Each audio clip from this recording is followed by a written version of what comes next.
네, 안녕하세요. 성도 여러분 반갑습니다. 오늘 토요일 아침 시간이 되었습니다. 어제 오늘 날씨가 조금 변덕스럽긴 한데요. 오늘 주말을 맞는 여러분들에게 잠언 11장 뒷부분의 말씀을 갖고 은혜를 나누고 말씀을 전하도록 하겠습니다. 오늘 잠언 11장 16절에서 23절입니다. 같이 한번 읽으시죠. 유덕한 여자는 존영을 얻고 근면한 남자는 재물을 얻느니라. 인자한 자는 자기의 영혼을 이롭게 하고 잔인한 자는 자기의 몸을 해롭게 하느니라. 악인의 삭은 허무하되 공의를 뿌린 자의 상은 확실하니라. 공의를 굳게 지키는 자는 생명에 이르고 악을 따르는 자는 사망에 이르느니라. 마음이 굽은 자는 여호와께 미움을 받아도 행위가 온전한 자는 그의 기뻐하심을 받느니라. 악인은 피차 손을 잡을지라도 벌을 면하지 못할 것이나 의인의 자손은 구원을 얻으리라. 아름다운 여인이 삼가지 아니하는 것은 마치 돼지 코의 금고리 같으니라. 의인의 소원은 오직 선하나 악인의 소망은 진노를 이루느니라. 아멘. 오늘 주신 말씀을 가지고 지금처럼 살지 말자, 지금처럼 살지 말자라는 제목으로 하나님 말씀 주말에 전하도록 하겠습니다. 오늘 본문의 말씀을 보면은 계속되어지는 우리 앞부분에 나오는 11장 앞부분하고 연결돼서 특별히 제2부로 시작되는 잠언 10장부터 25장 정도까지의 내용을 보면 경구라고 그랬죠. 그래서 신앙의 중간지대가 없는 것처럼 악한 자, 그리고 선한 자, 그 다음에 지혜로운 자, 어리석은 자 이렇게 비교하는 것처럼 오늘 본문의 말씀에도 보면은 16절부터 유덕한 여자, 근면한 남자, 17절 인자한 자, 잔인한 자, 18절 악인의 싹, 공의를 뿌린 자의 상, 19절 공의를 굳게 지킨 자, 악을 따르는 자 이런 식으로 해서 서로 대조되는 내용을 다루고 있기 때문에 이 부분은 여러 차례 반복해서 읽고 그래서 설교하기에는 그렇게 긴 본문을 잡지 않는 게 좋은 내용이 잠언이 되겠습니다. 어쨌든 오늘 우리가 본문을 읽었으니까 한 절 한 절씩 제가 말씀의 의미를 살피면서 왜 제가 설교 제목을 지금처럼 살지 말자라고 잡았는지 오늘 본문의 말씀을 해석하면서 여러분에게 그 이해를 돕고 말씀 속에 여러분을 향하신 하나님의 생명의 메시지를 증거하도록 그렇게 하겠습니다. 16절 보시면 유덕한 여자랑 근면한 남자 비교하지요. 17절은 인자한 자, 잔인한 자. 자, 왜 유덕한 여자가 존영을 받는다고 그랬을까요? 여자는 유덕할 수가 없다. 그럼 남자는 근면하기 어렵다. 결국 속 좁은 여자가 될 가능성이 많고 남자는 뭐예요? 게으를 가능성이 많다는 겁니다. 여자가 왜 속 좁을 가능성이 많으냐? 그거는 여성이 갖고 있는 또 다른 면이 있기 때문입니다. 그게 뭐냐 하면 아이를 사랑하고요. 남편을 사랑하고 자기 가족을 위하다 보니까 어떻게 해요? 이게 내로해져요. 좁아져요. 그러다 보니까 그것이 타인을 향해서도 속 좁게 될 수 있거든요. 근데 그렇게 되면은요, 여기 있는 것처럼 존영을 받지 못한다. 영광이 없다. 그건 참 속이 좁아 터지기만 했던 것처럼 보인다. 여성들도 어떻게 해요? 유덕해야 된다. 속을 넓혀야 된다. 품는 것이 넓어지는 것이 유덕한 것입니다. 여성들은 그렇게 하시기를 바라고요. 남자는 근면하기가 어렵다는 겁니다. 게으르지요. 그래서 동남아 같은 경우에 대표적입니다. 놀고 있는 남자들이 얼마나 많은지 모릅니다. 뭐래도 해야 되는데 그냥 우두커니 길거리에 앉아 나와가지고 있는 남자들을 여러분들이 관광 가서 보실 때가 있지 않습니까? 그런 것처럼 근면할 때, 성실할 때 재물을 얻는다. 재물을 뭘 위해 쓰겠습니까? 가족을 살리는 데 쓴 거예요. 남을 위해 쓰는 것입니다. 두 번째, 17절 인자한 자는 자기의 영혼을 이롭게 하고 잔인한 자는 자기의 몸을 해롭게 한다. 이 잔인하다는 말을 여러분 이렇게 해석하시면 좋을 것 같아요. 깨어진 영혼, 깨어진 마음의 상태가 있는 사람은요 잔인할 수밖에 없어요. 그러니까 어떻게 살아야 되겠어요? 은혜로 살아야 되겠죠.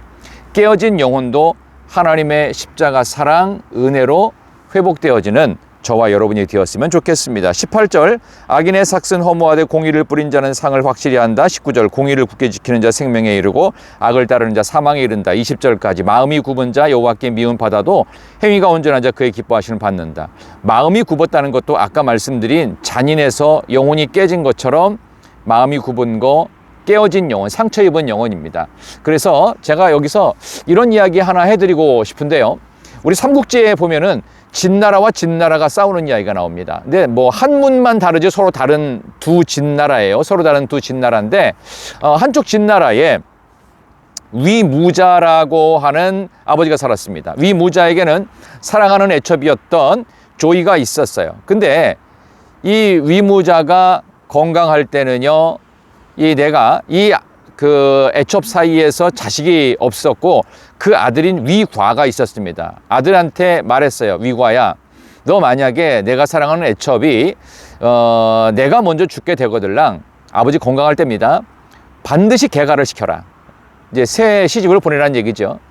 근데 이 위무자가 나중에 몸이 아파가지고 병들게 됐습니다. 그러다 보니까 이제 아무래도 이제 정신적인 어떤 치매에 있었는지 어쨌든 노망이 들었어요. 그러다 보니까 나중에 뭐라고 얘기했냐 하면은요, 너 나중에 내가 먼저 죽거들랑 저 조이 내 애첩을 나랑 같이 무덤에 묻어라, 순장시켜라.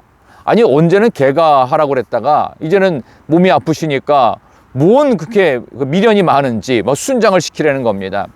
그래서 나중에 아버지가 돌아가셨어요. 자, 그럼 위과가 과연 아버지의 유언대로 했을까요? 여러분 어떻게 생각하세요? 나중에 이제 위과가 애첩이었는데, 애첩은 또 자기 엄마의 또 라이벌 아닙니까? 그래서 순장을 시킬 수도 있었는데, 그때 위과가 이렇게 말합니다. 아버지의 유언은 아버지가 건강하실 때 하셨던 말이 진짜 유언입니다. 그래서 애첩인 조이는 개가를 시키도록 하겠습니다. 그래서 그 여자가 죽지 않고 살았지요. 나중에 그 한참이 지나서 이제 진나라와 진나라가 꽝 하고 부딪혀 싸울 일이 있었습니다. 근데 이 진나라의 또 후계자였던 위과가 전쟁에 나갔는데 위과가 위험한 상황이 돼서 적장에 의해서 쫓기게 됐습니다. 그래서 한참 도망을 가는데 적장이 말을 타고 오다 갑자기 말이 꼬꾸라지는 겁니다. 알고 보니까 그 풀에 걸려 넘어진 거예요. 풀이 왜 걸려요? 보니까 풀과 풀끼리 이렇게 서로 이렇게 묶여져 있는 겁니다.